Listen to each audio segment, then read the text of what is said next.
भाजपा की परिवर्तन यात्रा जशपुर से शुरू हुई थी। इसके बाद यह यात्रा विभिन्न विधानसभाओं का दौरा करते हुए बिलासपुर जिले में प्रवेश कर चुकी है। मस्तूरी विधानसभा में विभिन्न रोड शो और सभा को संबोधित करने के बाद यह यात्रा बेलतरा होते हुए कोटा और लोरमी पहुंची। इस दौरान परिवर्तन यात्रा में केंद्रीय राज्य मंत्री मीनाक्षी लेखी भी शामिल हुई। बेलतरा के ग्राम टेकर में आयोजित एक सभा में कांग्रेस की सरकार प्रदेश में बनने के बाद से लगातार यहां केवल भ्रष्टाचार ही हो रहे हैं। किसानों से किए वादों को पूरा नहीं किया जा रहा है, तो वहीं केवल लोगों को स्वप्न दिखाई जा रहा है। उन्होंने राहुल गांधी के द्वारा दिए गए बयान पर भी अपनी प्रतिक्रिया देते हुए कहा कि आज जिस रिमोट की बात कांग्रेस के नेता कर रहे हैं, वह भी मोदी जी की देन है, क्योंकि मोदी जी ने ही सभी लोगों को बैंक खातों से जोड़ा है।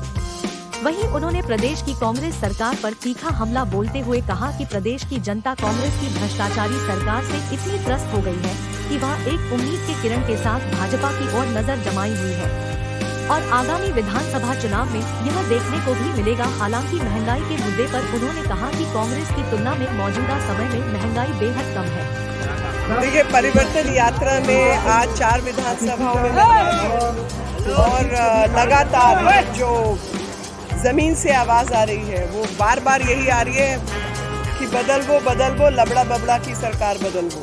और वो बदलने का जो कारण है वो लगातार हुआ भ्रष्टाचार और कुशासन है।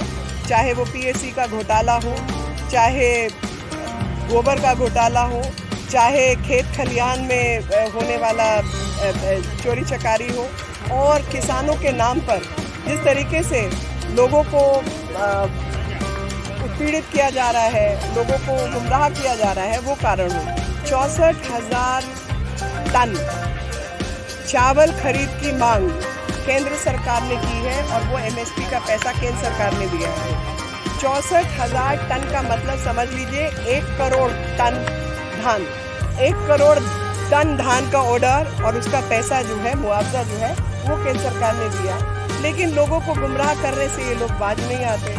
और कल वो बटन दबा के बोल के गए, भाई बटन तो मोदी जी दबाते हैं जिसके अंदर सबके खातों में पैसा जाता है, लेकिन वही लबड़ा बबड़ा अपने काम पर राजी है और लगातार लोगों के बीच में गुमराह करने का काम ये लोग कर रहे हैं।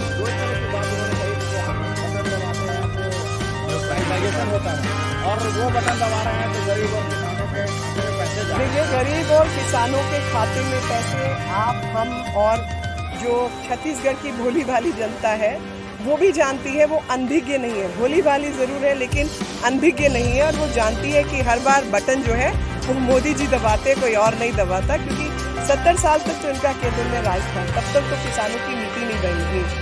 20,000-24,000 करोड़ का इनका बजट था किसानी का, जो भी घटाने की बात चिदम्बरम जी करते थे कि लोगों से खेती ले लो और खेती बंद करो, क्योंकि खेती से देश विकसित नहीं होता।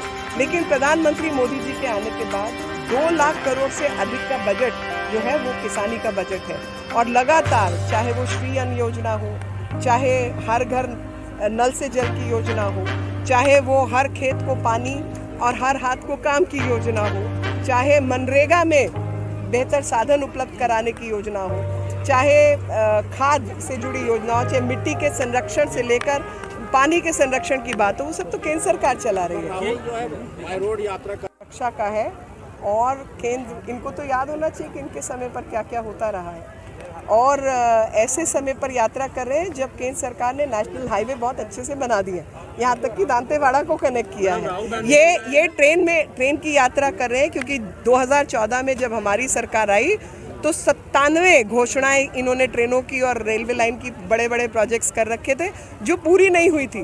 पूर्वोत्तर में ट्रेन नहीं चली थी आज तक, 2014 के बाद वो काम हुआ है। तो अच्छी है बात कि ये जहाँ जहाँ जा रहे हैं वो भारतीय जनता पार्टी की, केंद्र की सरकार का ही ये एडवर्टीजमेंट कर रहे हैं, क्योंकि ये वहाँ जा पा रहे हैं क्योंकि वो सड़क और वो सुविधाएं हमने दी हैं। यात्री प्रभावित हो रहे हैं, इन पर क्या कहेंगे? वो देखिए, कई जगह पर असुविधा है और मैं जो मंत्रालय, क्योंकि रास्ता लंबा है तो कहीं पर कुछ इस तरीके की चीज़ रास्ते में हुई जिसके कारण हुआ, पीछे बाढ़ भी रही, कई चीजें रही। महंगाई एक बहुत बड़ा मुद्दा है, महंगाई को लेकर भी आप लोग भाई साहब, महंगाई किसको कहते हैं आप? जब 45 रुपए किलो इनके समय में चीनी मिलती थी या 40 रुपए किलो जब अब मिलती है? 20 रुपये किलो अब टमाटर मिलते हैं, 25 रुपये किलो इनके समय पर मिलते थे। महंगाई आप भूल गए हैं। मैं आपको याद दिला देती हूँ कि फूड इन्फ्लेशन दुनिया के में सबसे ज़्यादा भारत में 20 से 25% मनमोहन सिंह की सरकार के समय थी और आज 4 से 5% के नीचे ही नीचे है।